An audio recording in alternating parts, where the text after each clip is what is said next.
and welcome back to the Indian Travel Diaries. I'm Shatabdi and I'm a travel vlogger. Thank you for sharing so much of love on my last video about planning a trip to the Andaman Islands. In this video, you and me will plan up your ideal holiday to India's most popular beach destination, Goa. While planning about Goa, people mostly get confused about North Goa and South Goa. What to choose? So here I'll help you plan based upon your interest and also the number of days that you have. 3, 5, 7 and even 10 days. But before I start, I would request you to please subscribe to my channel and tap on that bell icon to never miss an update from us. Now let's get started. Let's start by talking about Goa's location and the convenient ways to reach there. Once a Portuguese colony and now the smallest state of India, Goa is located on the western coast of India by the Arabian Sea.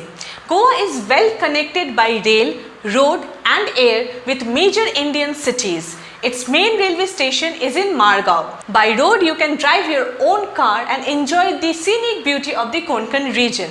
There are also state-run as well as privately owned buses which ply on a regular basis between Goa and cities like Mumbai, Pune, Bengaluru, etc.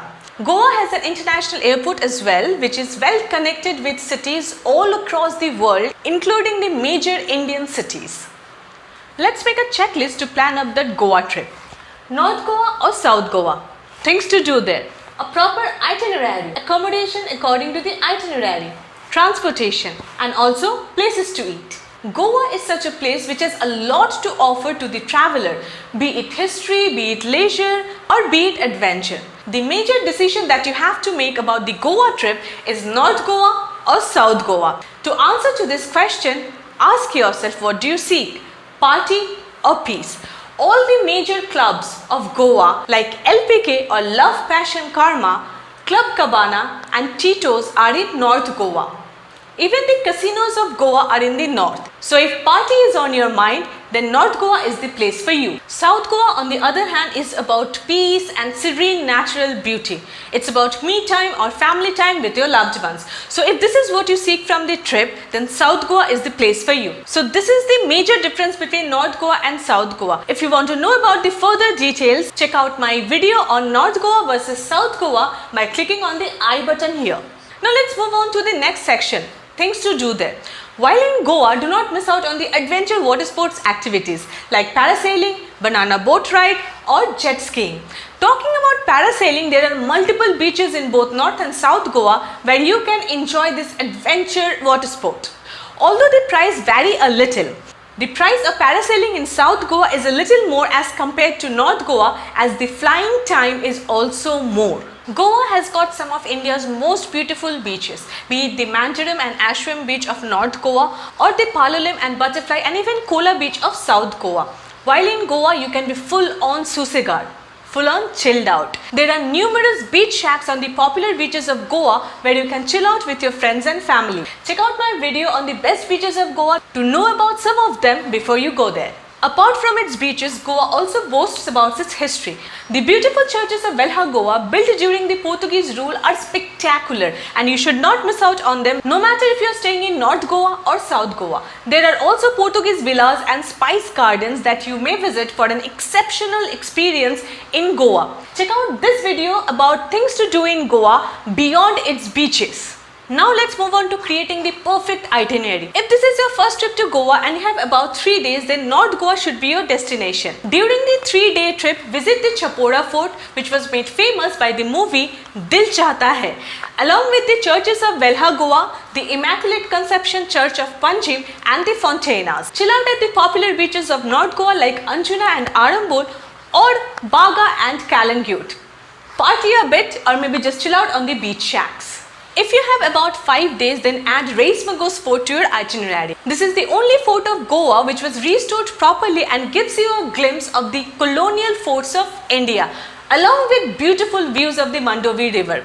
You may also go for a river cruise on the Mandovi River during the sunset. It starts from Panjim. Try to keep your Goa trip a chilled out one. Do not add too many activities or sightseeing options in your itinerary because while in Goa, be Susegad.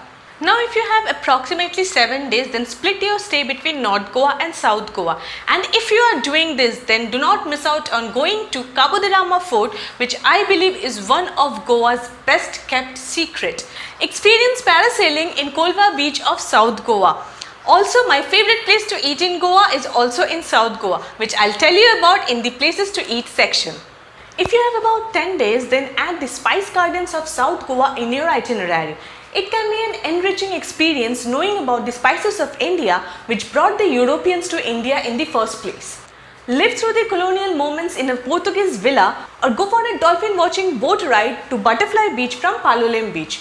If you have these many days, you may also add Dudhsagar waterfall in your itinerary. Now this video comes to a part where I tell you about the best areas to book your accommodation. Goa's airport is in Dabolim, Vasco da Gama, and the major railway station is in Margao, both south of the capital city of Panjim, hence South Goa. For your trip to North Goa, the best area to stay with every place that you'll be visiting within convenient proximity will be Cinquerim, Arambol or Candolim. For an exceptional experience, you may also consider Mandaram Beach or Vagator.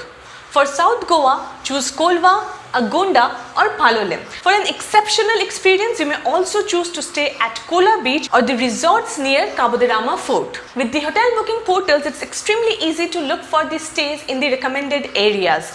To know about one of our favorite, click on that I button. Moving on, next is the transportation section, one of the most important things to keep in mind while planning for a trip. Goa has been the tourism hotspot of India for many years now. It has well-developed connectivity, accommodation and vehicle rentals to go around. One of the most popular and iconic of Goa is to hire a two-wheeler and ride it yourself to explore the areas. You also have the option of hiring a self-driven four-wheeler and go around on your own. And definitely, like any other place, the cab rentals are also there. There are plenty of vehicle rental shacks in Goa and you can rent a scooty for about 350 to 700 per day.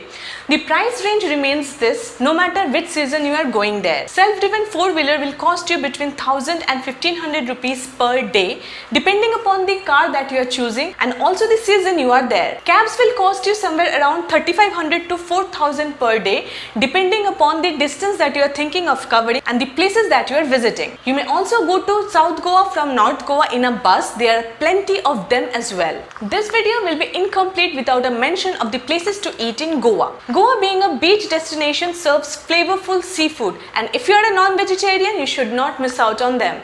If I talk about my favorites, I really liked Thalassa, Gunpowder and Martin's Corner. All these places serves delicious food. I really like the ambience of Martin's Corner. It's in South Goa near Kolva.